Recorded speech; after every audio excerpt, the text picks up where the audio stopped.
জাতীয় যুব দিবস ঘিরে বিভিন্ন ক্লাব সংস্থা নানা কর্মসূচি হাতে নিয়েছে।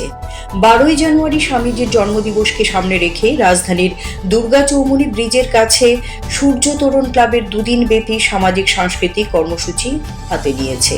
তারই অঙ্গ হিসেবে শনিবার এক রক্তদান শিবিরের আয়োজন করা হয়। উপস্থিত ছিলেন পুর তথা রামনগর কেন্দ্রের বিধায়ক দীপক মজুমদার। বক্তব্য রাখতে গিয়ে তিনি যুব দিবস ঘিরে ক্লাবের এই উদ্যোগের প্রশংসা করেন।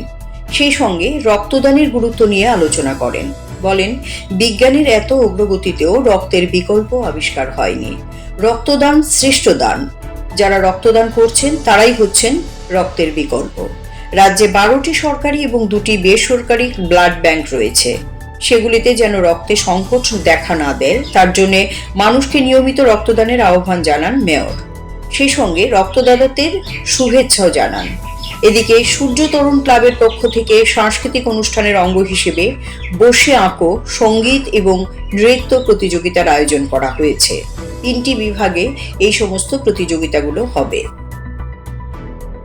তো বিবেকানন্দের আদর্শে অনুপ্রাণিত হয়ে আমরা সারা ভারতবর্ষের সমস্ত যুব সমাজ গঠন, রাষ্ট্র গঠনে আমরা এগিয়ে এসেছি এবং আমরা লক্ষ্য করেছি যখন স্বাধীনতার সময় যুবকরা ছিল একটা চালিকা শক্তি স্বাধীনতা আন্দোলন, সেই যুবকরাই রাষ্ট্র গঠনে সক্রিয় অংশগ্রহণ করে। আমি বলবো যে এই ধরনের অনুষ্ঠানের মাধ্যমে সারা দেশে, সারা রাজ্যের সঙ্গে শহরে সূর্য তরুণ ক্লাবও বিশেষ উদ্যোগ গ্রহণ করেছে জাতীয় যুব দিবসকে সামনে রেখে। তো নতুন এবং বর্তমান প্রজন্মের কাছে স্বামীজির চিন্তা ভাবনা, দিশা এবং ওনার বাণীকে তুলে ধরার কাজ হচ্ছে আমাদের এই ধরনের অনুষ্ঠানের মাধ্যমে। যেটা বিবেকানন্দ থেকে অনেক বছর আগে, যেটা সারা পৃথিবীর কাছে ভারতবর্ষের কাছে আবেদন এবং উনি যে চিন্তা থেকে দিয়েছিলেন, সেই চিন্তার পথে কিন্তু ভারতবর্ষ এখন চলছে এবং আমরা চলার চেষ্টা করছি। কাজে ওনাদের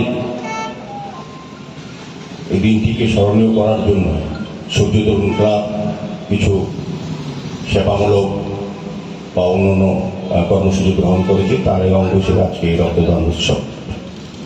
তো আমি বলবো যে এটা খুবই ভালো জিনিস যে রক্তদান উৎসব বা রক্তদান শিবির আয়োজন করা। আমরা জানি যে আমাদের রাজ্যে 12টি সরকার অনুমোদিত ব্লাড ব্যাংক আছে এবং 2টি বেসরকারি ব্লাড ব্যাংক। এই ব্লাড ব্যাংকগুলো রক্ত স্বল্পতা দেখা দেয় প্রায় সময় এবং তার যোগান এবং চাহিদার মধ্যে ভারসাম্য রক্ষা করে এই ধরনের রক্তদান উৎসব বা রক্তদান শিবির বা স্বেচ্ছা যারা রক্তদান করে আসে। কারণ রক্তের কোনো বিকল্প নেই।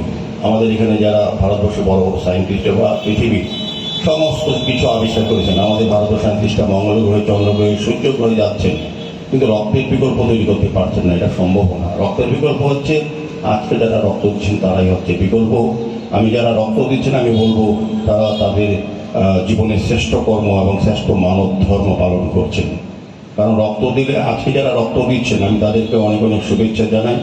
কারণ তারা জানেন না তাদের রক্তকেই গ্রহণ করবে। এক জায়গায় একটা আছে যেখানে আমরা দল, সম্প্রদায়, জাত পাত নিয়ে আলোচনা করি, কিন্তু রক্তের ক্ষেত্রে রক্তের কোনো ধর্ম হয় না। CRI TV, channel for news and entertainment.